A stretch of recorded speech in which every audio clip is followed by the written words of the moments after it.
Hello दोस्तों, स्वागत है एक बार फिर से आपका नौलखा कहानी के भाग नंबर 2 के अंदर, जिसमें हम बात करेंगे सूरबी ने किन किन बातों के बारे में वर्णन किया गया है और क्या क्या होने वाला है। जैसे आपने पहले भाग में देखा कि सूरबी ने किन किन बातों के बारे में बताया, उन्हें क्या क्या चीज़ ज़्यादा पसंद थी, क्या करना क्या नहीं करना, उसके बारे में। तो अभी हम बात करते हैं भाग नंबर 2 के बारे में। उससे पहले आपको चैनल को सब्सक्राइब कर लेना होगा।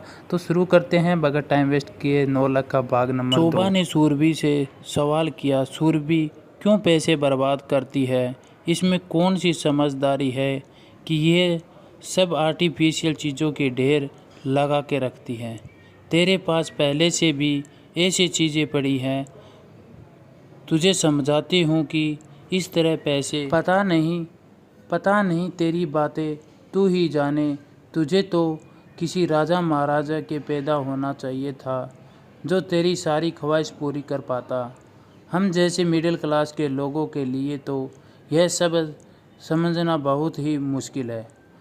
महाराजा ना सही, पर आपकी बेटी अपने घर की महारानी तो है ही। मम्मी, मुझे संजना संवरना, ब्रांडेड कपड़े पहनना, ब्रांडेड गोल्ड मेडल, ज्वेलरी, यह सब बहुत पसंद है और इसलिए किसी भी तरह से मैं अपने शौक़ पूरे कर लेती हूँ।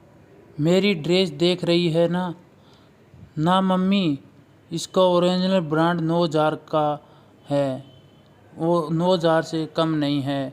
और देखो, मैंने इसको टेलर से यहाँ जाकर सिलवाया है और यह सिर्फ 2000 में ड्रेस कंप्लीट हो गई। ठीक है शुरू, अच्छा है। कम से कम जॉब करके तू 15,000 कमा तो लेती है, वरना तेरे पापा की छोटी सी सैलरी से हम तेरी ख्वाहिश कभी पूरी नहीं कर पाते। लेकिन मुझे तो चिंता है कि कल के दिन तू जब घर चली जाएगी तो तेरा खर्च कौन उठाए? मम्मी, मैं खुद अपने खर्च उठा लूँगी। जैसे अभी जॉब करती हूँ वैसे ही शादी के बाद करूँगी। पर बेटा, ज़रूरी नहीं है कि शादी के बाद तेरे ससुराल वाले को तेरी जॉब करना अच्छा लगे। ठीक है, अगर उन्हें मेरी जॉब करना पसंद नहीं होगा तो फिर उसे वह देने की अपने बेटे को मेरी सारी ज़रूरत पूरी करनी चाहिए होगी और मैं अभी शादी करूँगी। पता नहीं सूरबी, तेरी ख्वाहिश कितनी ऊंची है। मम्मी, लगता है पापा आ गए। और गेट खोलकर देखा तो पापा ऑटो के साथ आ गए थे। असू, सूरबी, जल्दी आओ बेटा, आकर सोफे पर बैठ जाओ, जिससे पापा को लगे कि हम सब तैयार हैं। मम्मी, हम तो तैयार ही तो हैं। अंदर आने से पहले उन्होंने ऑटो वाले से मुस्कुराते हुए कहा, भैया बस 5 मिनट रुकना, हम सभी आते हैं। ठीक है साहब, 5 मिनट ही क्या, 10 मिनट रुकता हूँ ना। आप आराम से आइए। जल्दी से अंदर आकर उन्होंने बैग रखते हुए हाथ मुंह धोया। शोभा ने पहले से ही उनकी कपड़े निकाल रखे थे। कपड़े हम पहने और सच में 5 मिनट बाद ही वहाँ बाहर जाने के लिए आ गए थे। बस लोगों के घर में बाहर निकलते ही ताला लगाते हुए ऑटो में बैठ गए। ये थे मनमोहन सिसोदिया, जिसके परिवार में उनकी पत्नी शोभा और 3 बेटियां, दीप्ति, आरसू, शोभा। बड़ी बेटी दीप्ति ने की 3 साल पहले ही शादी हो गई थी। उनके एक 2 साल का बेटा भी है। उसके पति एक प्राइवेट बैंक में काम करते थे। खुद का घर और मकान है और थोड़ी बहुत खेती बाड़ी भी है। इतने में वह छतरपुर जैसे कस्बे में अच्छे से रह लेते हैं।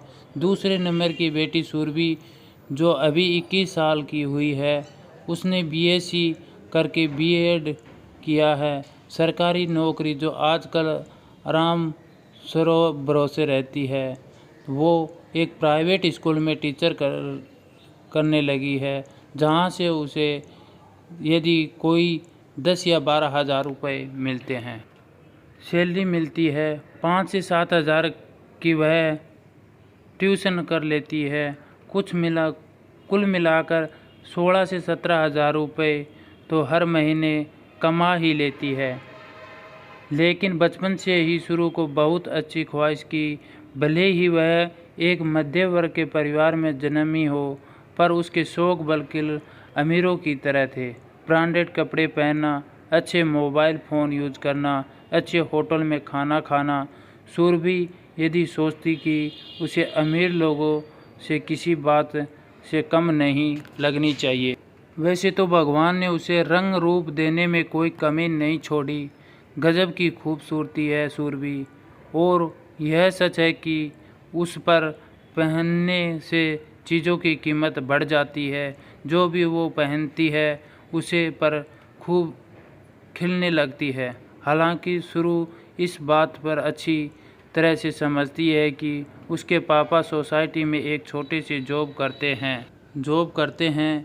यदि कोई 25,000 से लगभग उनकी सैलरी होगी। हालांकि बहत्तरपुर में उनका खुद का घर है और आसपास के गांवों में छोटी बहुत खेती भी है, तो बस यह अपने परिवार का खर्च चला लेते हैं। लेकिन सुरभि को ख्वाहिश कुछ ज़्यादा ही ऊंची है, और शायद उन्हें ख्वाहिशों में उसे नौकरी करने का मजबूर किया। वैसे तो सुरभि आज़ाद रहना चाहती थी कि वह अपने सारे ख्वाहिश पूरी करे और उसे कोई रोका टोका नहीं जाए। लेकिन शौक़ पूरे करने के लिए पैसों की ज़रूरत होती है, और इसलिए वह सुरभि बीएससी करने के बाद एक स्कूल में जॉब करती थी। सुबह 8 से दोपहर 2 बजे तक स्कूल में रहती, आकर आराम करती और भरपूर नींद लेने के बाद जब शाम को 6 बजे उठती तो 6 से 8 बच्चों को ट्यूशन देती थी। लेकिन ये सारे पैसे सुरभि के खुद पे ही ऊपर खर्च हो जाते थे। हाँ, इन पैसों में वह अपनी छोटी बहन आंसू की काफ़ी मदद करती थी। आंसू अभी ग्रेजुएशन कर रही थी, जो उनकी पढ़ाई का खर्चा, उनकी कॉपी, टूल्स, पेंशन, जो भी खर्च थे वो सुरभि उठाती थी। अगला भाग जल्द ही प्रकाशित होगा। आपको आपके कमेंट के इंतज़ार में आप सभी की स्वागत है। हेलो दोस्तों, आशा है कि आपको नौलखा कहानी भाग नंबर 2 बहुत ही अच्छा लगा होगा। तो उससे पहले आपको क्या करना होगा, पता होगा कि चैनल को सब्सक्राइब करना ना भूले और बेल आइकन को दबाना ना भूले दोस्तों। तो ऐसी रोमांचक कहानी के लिए आपको चैनल को सब्सक्राइब कर लीजिए, ताकि कोई भी हम कहानी आपको अपलोड करते हैं अगला भाग